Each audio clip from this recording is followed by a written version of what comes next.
Welcome back mga kaaldab. Ito na naman po ang inyong lingkod, si Mr. Destiny.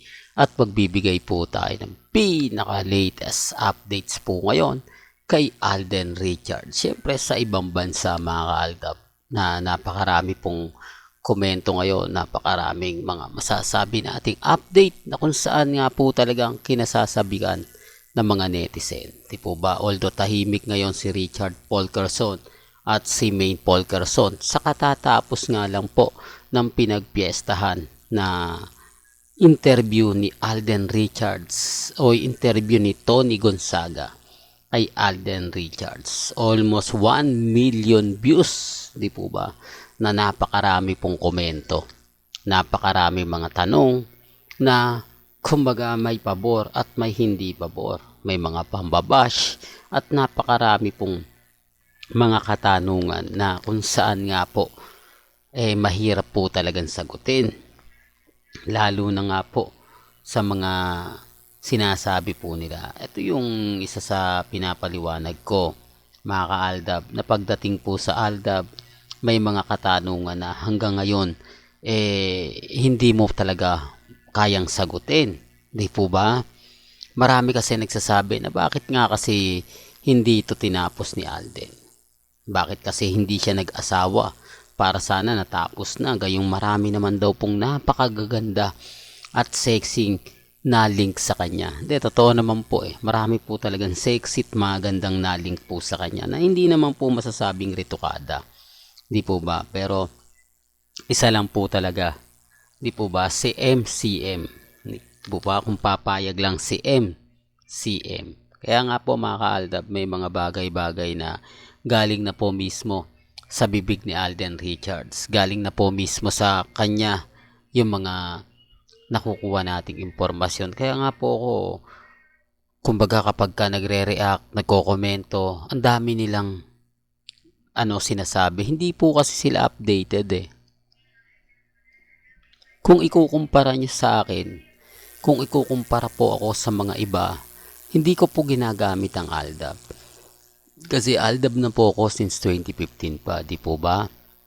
Kayo na nga po nakagsasabi sa akin, yung mga comment nyo na nga po yung nababasa ko ba? Napakaraming video, puro aldab Biruin mo, di po ba? Puro aldab.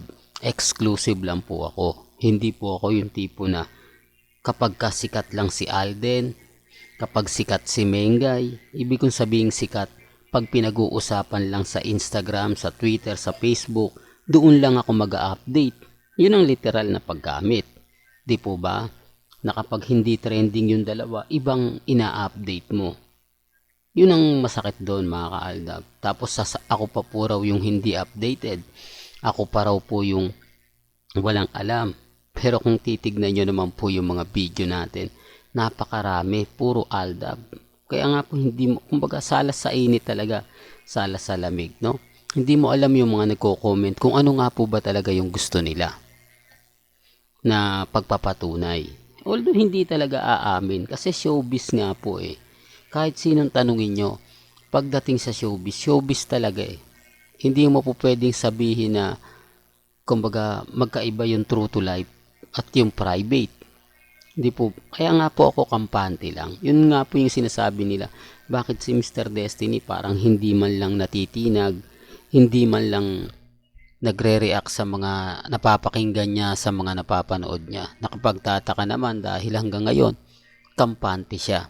Hanggang ngayon, matatag siya. Dapat, kumbaga, nandun na yung point na kailangan niya ng tanggapin, na kailangan niya ng gawin, wala na, di po ba? Yan ang isa sa sinasabi ko. Kaya nga po mga kaaldab, andito si Mr. Destiny at patuloy po na nagbibigay ng mga ganap, nagbibigay ng mga update. Ang hindi lang po talaga nila matanggap mga kaaldab, yung mga bagay-bagay na nakakatuwa, di po ba? Na kapag si Mr. Destiny, sasabihin agad nila fake news. Kapag si Mr. Destiny, sasabihin nila Mr. Paasa. Di po ba? Yun naman po talaga Pero sabi ko nga po sa inyo, dito sa video na ipapakita ko sa inyo, storytelling na naman po ba to?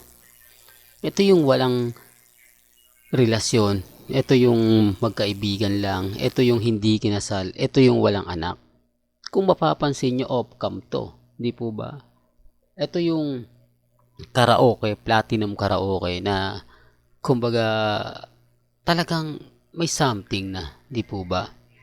Hindi to inedit baka sabihin nyo inedit to. Ito yung mga panahon na hindi po talaga o mahirap po talagang mag-edit.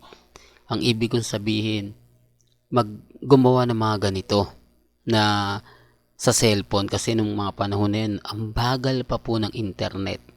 Sa internet pa lang, mauubos na yung oras mo eh. Tapos ang hirap pa mag-edit, di po ba? Maghahanap ka pa ng apps na talagang kakayanin mo, di po ba? Tapos yung files mo, gagamit ka pa ng memory card para lang ma-save mo yung files na yon. Dahil mabigat nga po. Dahil alam naman natin kapag mabigat na yung cellphone, lalong ang bagal ng internet. Di po ba? Sinasabi ko lang po ito. Ito off-cam. Pero yung pangalawa, ito live. Dito po talaga ang pinakamatindi. Di po ba?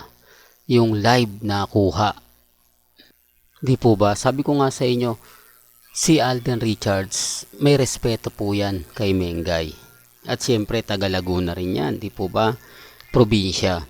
Si Mengay, taga Bulacan. Probinsya rin po yan. Sa tingin nyo, pag nakita ng pamilya nila yan, di po ba? Para lang klaro, pwede namang humalik sa pisngi, sa noo. Pero bakit sa labi? Anong ibig sabihin yan? Di po ba? Yep. Hindi naman po ito pelikula. Hindi naman po ito, kumbaga, masasabi natin na paano lang. Di po ba? Kaya nga po dito pa lang panalo na ako eh. Dito pa lang, kumbaga, makukuha ko na yung simpatya ng mga netizen. Pero gaya na sinabi ko, wala eh. Andun yung point na, ako, Mr. Destiny, paasa ka talaga. Lahat ng sinasabi mo, hindi totoo. Di po ba? Kaya nga po ako masaya kasi lahat po, real talk to lahat po ng mga pinapakita ko, lahat po ng mga sinasabi ko, pinapahayag ko, 101% di po ba totoo? 101% galing po mismo sa kanila. Kaya hindi po ako pwedeng sabihin na, naku, ano ka Mr. Destiny, fake news ka. Hindi totoo yung sinasabi mo. Hindi totoo yung mga pinapaliwanag mo. Ganito ganyan, etc. etc. Pinapaasa mo lang sila. Saan ko po ba sila pinapaasa? Sa sarili ko po ba? O mismong galing kila Mengay at kay Alden? Pinapaasa nga po ba yung mga ganitong kuha? Hindi po nila alam. Kaya nga po kapag nakikita ni Alden Richards yung mga post sa social media, yung 2015, 2016, 2017, hindi siya nagre-react eh. Kasi alam niya na totoo. Alam niya na yung ginawa nila ni Mengay, gusto nila yon. Yung ginawa nila ni Maine, hindi part ng kalye serye yun eh. Hindi na part yun ng, kumbaga kasi part na po yun ng, ibig kong sabihin mga kaaldab, part na po yun ng pagmamahalan po nila. Di po ba? Although yung iba maraming nagre-react. Although yung iba maraming komento. Maraming sinasabi. Maraming mga pahayag na keso ganito, keso ganon. Di po ba? Pero gaya na sinabi ko, depende na lang yan sa pananaw ng iba. Depende na lang yan sa pananaw po ng mga netizen. Ang sa akin lang naman po, tuloy lang naman po yung update. Di po ba? Kung ayaw naman po nila, hindi ko naman po pinipilit. At never naman po tayong nagpo-push na tangkilikin nyo ako. Di po ba? Kung ayaw po nila, okay lang. At least ako, updated lang. Yun lang naman po yung importante. Hanggat naandyan yung mga mamis, mga titas, mga senyor, patuloy po akong magbibigay ng napakaraming update. Real talk to. Para lang po klaro. Well, hanggang dito na lang po yung updates natin mga kaalda ba? Kaya kung gusto nyo pa po ng pinaka-latest at sariwang update, abay tumutok lang po kayo dito po sa channel ni Mr. Destiny para updated po kayo sa mga latest at sa mga bagong video po na ilalabas po natin maya-maya lang. Kaya kung bago ka lang sa channel na to at isa kang true-blooded Aldab Nation na nagmamahal kila Mengay at Isoy, tama po ang channel na pinuntahan mo. Kaya consider na po kitang bagong subscriber. At huwag mong kalimutang i-share ang mga video po natin sa mga mommies, sa mga titas, at sa mga senyor. Hanggang sa muli, salamat po sa panonood at pakikinig.